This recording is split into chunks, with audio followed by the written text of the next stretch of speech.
What's up guys, it's Joey here. I'm a historian by profession and wrote my PhD on the Knights Templar. Today we'll be shedding some light on probably the most iconic symbol of the Templars ever, which is the Order's Red Cross. Good to have you.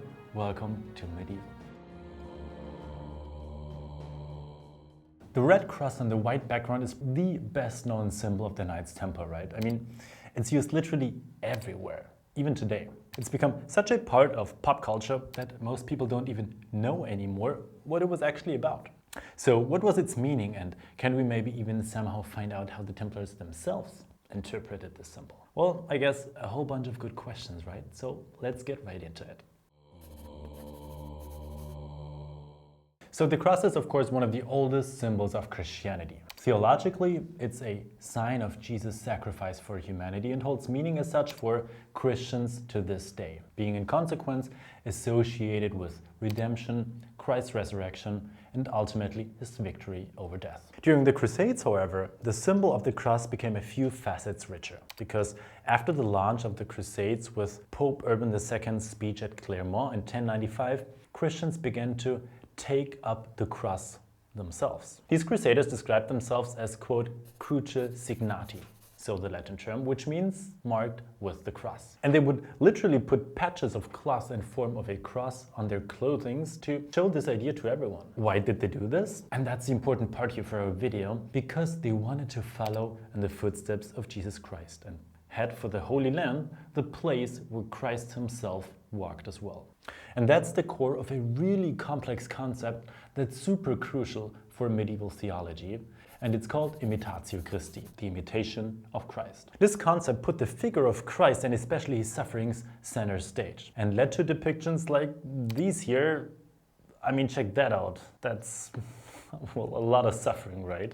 And I mean, what you can see here is that people, in this case none other than Bernard of Clairvaux, wanted to feel the same as Christ did. They wanted to participate in his sufferings, and of course there were multiple ways to do this. One of them was going on a crusade. So basically resurrection was cool and so on, but the suffering, the pain was really important too.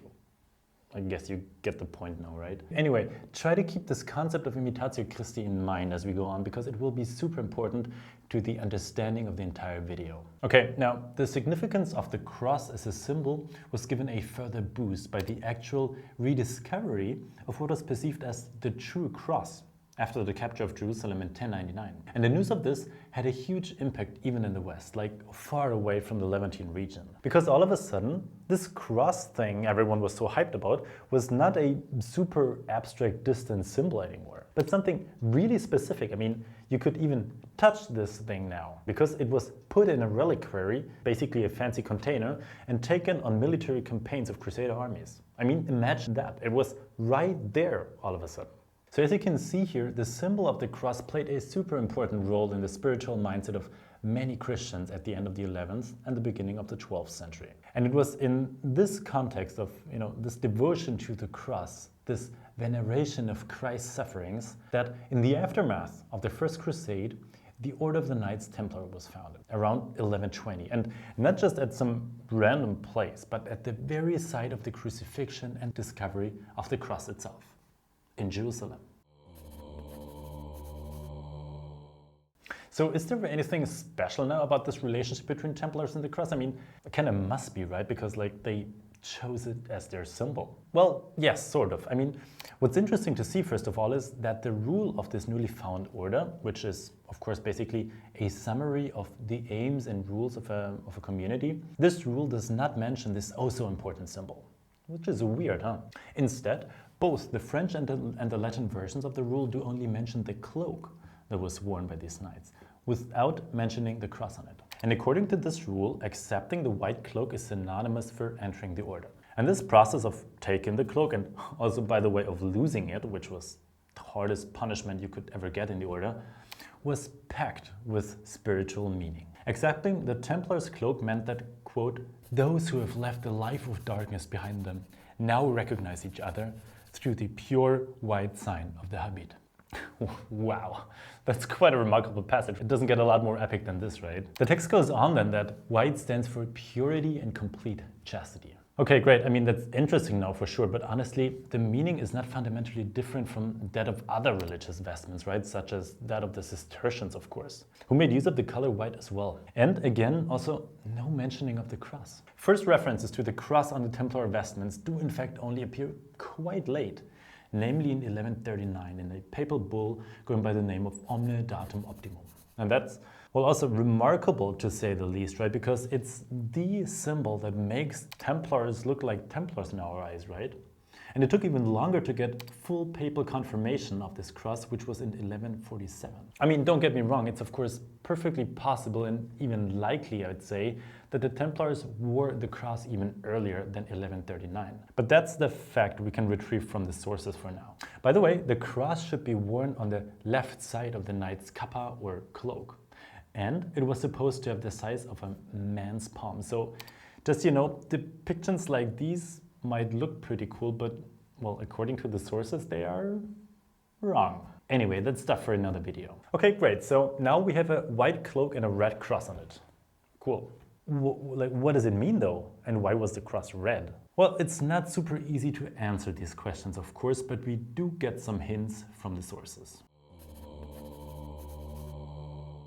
One of the most striking explanations with regards to the meaning of the Templar cross comes from a very interesting guy named Jacques de Vitry. He was a bishop of Acre and later even the Patriarch of Jerusalem, so quite influential. And he has something very specific to say about the cross. According to him, the red cross symbolizes, quote, martyrdom, because according to the principles of their rule, it is their duty to shed their blood for the defense of the Holy Land, to fight with violence against the enemies of the cross of Christ and to expel them from the lands of the Christians. Blessed in the eyes of the Lord is the death of those who give their bodies for Christ. Wait, what? So the cross is a sign that the Templars do want to die as martyrs for Christ? Okay, let's dive into that a little bit deeper because stuff's getting kind of serious here, I feel like, right? So the theological and historical role model for this interpretation, of course, is, well,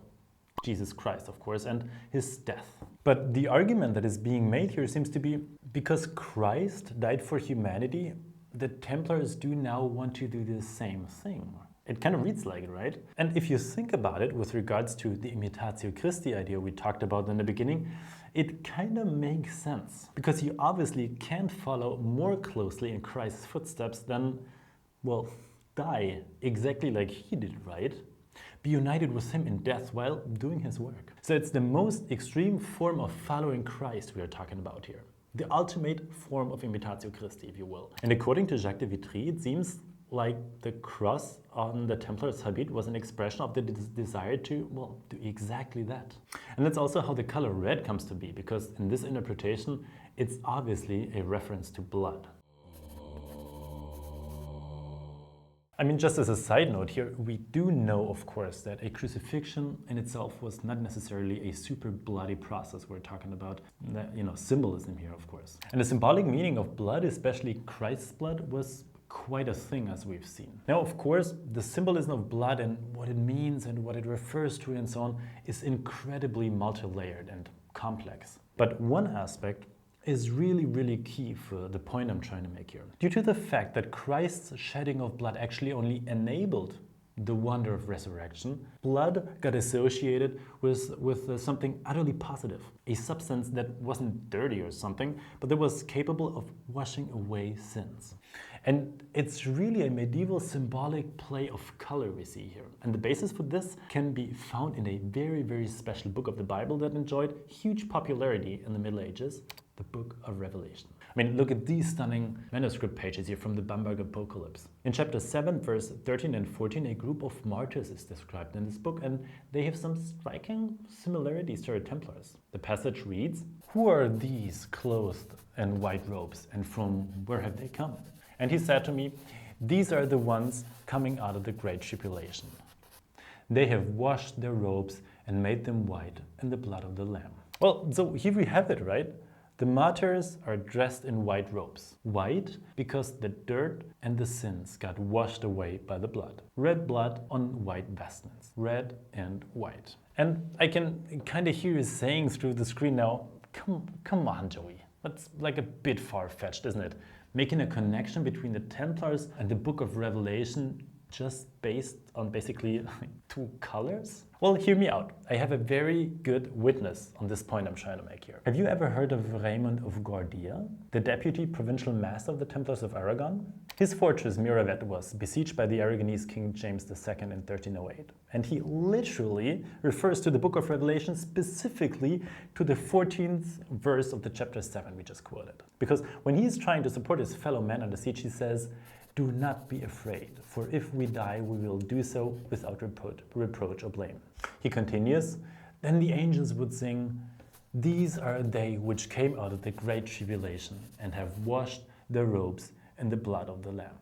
So, in a situation of near death, the Templar Raymond quotes from the Book of Revelation and compares the martyrs of this book to himself and his fellow Templars. And guys, this reference is not an isolated case, which makes our point even stronger, right? When the Knights Templar were dissolved at the beginning of the 14th century and members of the order were arrested and in some cases tortured throughout Europe, a ton of interrogation protocols have survived that are an incredible source for us as historians. And interestingly, in those, Templars do talk about the meaning of the cross. For example, a Templar dude named Berengarius of Colo. He reports that the cross is red to indicate that the Templars are prepared to, quote, "shed their blood against the enemies of Christianity, just as Jesus Christ shed his own blood on the cross for us."